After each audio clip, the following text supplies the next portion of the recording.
and the ferry cabin he swore was out of service. The calendar square arrived at 6:05 p.m., neat as a boarding stub. Harbor Foundation Gala, North Pier, late. 2 minutes later, Theo texted, "Don't wait up.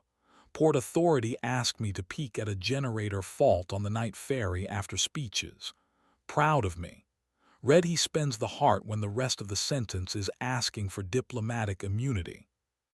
I turned the pasta down to the kind of simmer that calls itself maturity and watched the pier lights negotiate with the dark.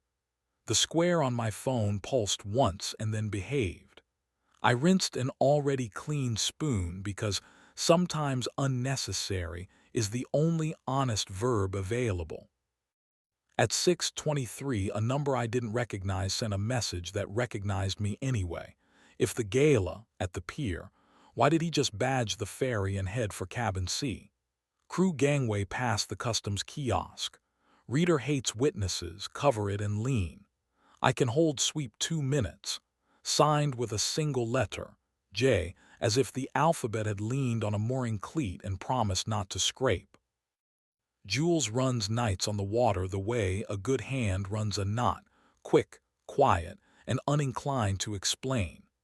He and Theo trade competence in a dialect of doors that don't want to be opened and engines that do. He and I have shared 2 cigarettes in the lee of a stack, and once a laugh sharp enough to make a deck cam try to blink. We have not touched. I remember not touching more clearly than most men remember vows. "Why tell me?" I wrote. "Because your calendar is polite and my logs aren't," he sent. Because he looked up before he swiped. People only look up there when they want oxygen. Because out of service is keep out the way champagne is hydration. The crew gangway smelled like salt and a rehearsal for excuses. I palmed the reader's sulking red eye and leaned. The latch remembered mercy and gave. The ferry's night voice is a hum that knows your name and doesn't use it. Footsteps learn humility on that steel. He was where Jules said he'd be. By cabin C, jacket off, shirt open 1 button past credible, tie rolled into his pocket like a plausible denial. Opposite him leaned Adrian Pike, developer, board vice chair, roomer with a townhouse and a boarding pass. 2 of Adrian's fingers rested on the bulkhead as if paint owed him interest. The other hovered near Theo's wrist without landing, because proximity photographs better than contact when your brand buys docs and invoices discretion. "Out of service looks occupied," I said. Theo turned. For a beat the truth used his face like glass before it reflects. Then the public version arrived, posture, breath, the tone that rooms full of donors have trained into him. "Noah," he said. How did?" "Jules likes nouns," I said. "I like doors." Adrian smiled in the register of benefactors. "We were discussing vibration," he said. "Patrons delight in feeling the city's arteries from the right sort of cabin." "I prefer arteries that don't need an audience," I said. Theo took 1 step toward me and let the deck keep the second. "We were listening for a bearing," he said. He wanted to hear the engine without speeches. "Sound is persuasive," Adrian said, opening both hands like tasteful parentheses. 2 minutes. The sweep is punctual, I'm indulgent." He drifted toward a porthole and admired his reflection the way some men pray. As he passed, 2 fingers tapped Theo's shoulder, punctuation, not possession. Theo watched me the way men watch weather when they hope thunder is commuting somewhere else. "I was going to text you," he said, lower now, in the register he keeps for mornings and the soft under my jaw. "After. I wanted to know I could leave this room without letting it rename me." "You wanted to be caught," I said. "Not punished, caught." He let 1 breath out, and the ferry wrote it down in a little more patience. "Yes." There is a draft at which grammar resigns. I stepped into his space and put my mouth on his because night water deserves witnesses and steel deserves honesty. He kissed back with the relief of a man who has been paying interest on restraint, compounded nightly by applause and ship horns. He tasted like Gala bourbon and a memory of diesel that didn't belong to us. My thumb found the hinge of his jaw and pressed. He made the small, involuntary sound I keep receipts for. His palm slid under my shirt and settled flat between my shoulder blades like a promise that refuses notarization. We didn't undress. The ferry charges extra and cameras learn quickly. He broke the kiss first because he knows the exact second heat applies for narrative. He set his forehead to mine. A pump somewhere sighed like it had been practicing sympathy. "I didn't kiss him," he said. "I wanted to want to. I texted Jules." "You did," I said. "He prefers oxygen to salvage." Adrian tilted his head the way men do when they mistake reflection for consent. He didn't approach. The porthole minded its circles.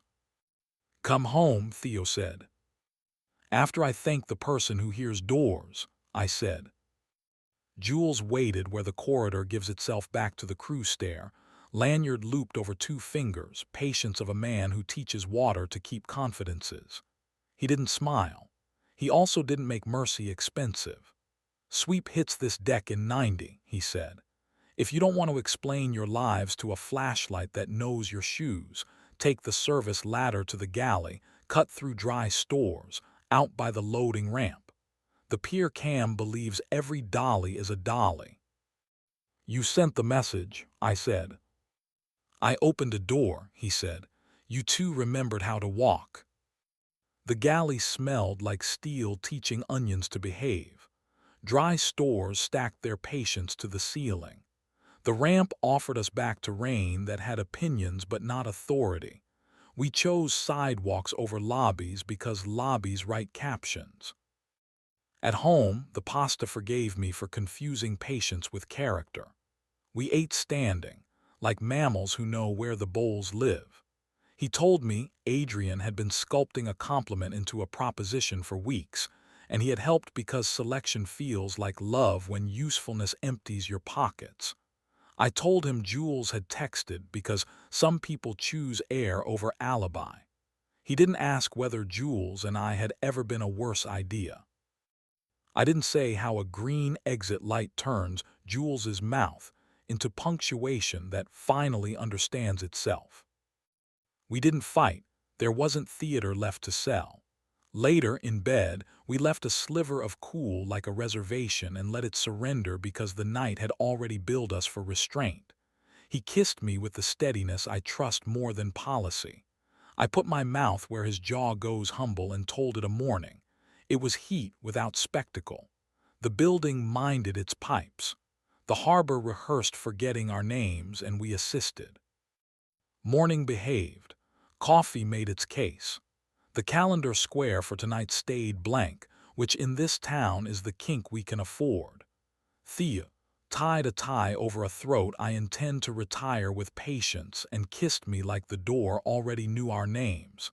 He left to explain continuity to a breakfast that confuses wakes with roads.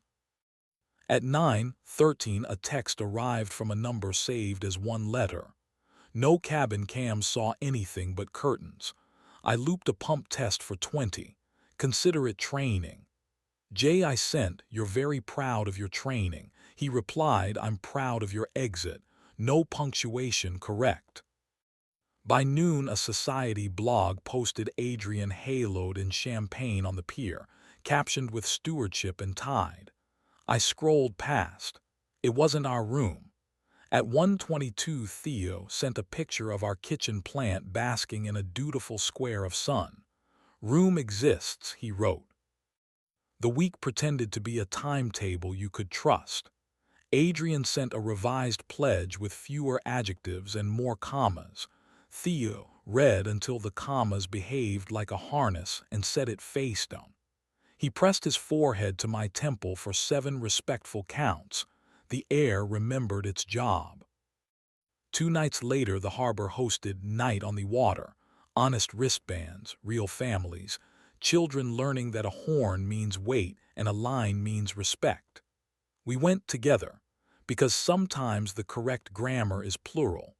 Jules nodded once from a shadow like an usher who doesn't trust applause. Adrian shook Theo's hand while a photographer tried to make Wetwood confess. A reporter asked about legacy. Theo pointed to a deckhand kneeling to show a boy how to coil line without scolding and said, "Legacy is what keeps rooms gentle." And the reporter wrote it down like she'd earned a truth. On the walk home, we cut along the warehouse fronts where lamplight auditioned for history. Theo slid 2 fingers into my back pocket in the way that says not mine but here, and the knight did the decent thing and looked away. We burned the bread and ate it anyway. At the bedroom door he kissed me the way good sentences land, without ornament, unavoidable. I answered as if verbs were the last honest currency. It did not stay tidy. It never does here. An anonymous account posted a grainy still from a stairwell cam, 2 silhouettes at a door, one hand too near to be polite. The caption invented entanglement, the comments rented outrage and billed by the breath. I set my phone face down beside the plant and watched the plant win. Theo texted a different image. Galley at noon, Jules showing a teen volunteer how to listen to a bearing with a screwdriver while a pressure log confessed contentment. "Our version works for a living," he wrote. Sunday arrived with rain that remembered its lines. Jules texted, "Cabin is quiet. Want a stool where nobody sells you a seat?" We went. He poured us paper cups of coffee that tasted like competence and showed us which valve lies first, why you never trust a door that apologizes, and the faint shift in hum that means the engine wants kindness. He didn't flirt with anything, not even the truth. He stood with his hands in his jacket pockets and told us a joke about rich men who think tide is a metaphor. I liked him better for refusing to be necessary when he didn't need to be. Midweek, the foundation staged a press moment to announce scholarships for maritime apprentices. Theo spoke first, about bolts and volunteers and the joy of maintenance, the only speech that ages correctly. Adrian promised to help the city meet its hours on time, a sentence that managed to spend nothing and still collect applause. After, he shook Theo's hand and then looked at me with the careful respect of a man evaluating whether he cannot purchase. "You're both very good at exits," he said. "Practice," I said. He laughed because it was the only honest thing left on his card. A columnist with an adjective habit suggested Theo's access came courtesy of private tour. The piece included a photo of steel that could have been any steel and a paragraph that could have been any rumor. The comments did their choreography.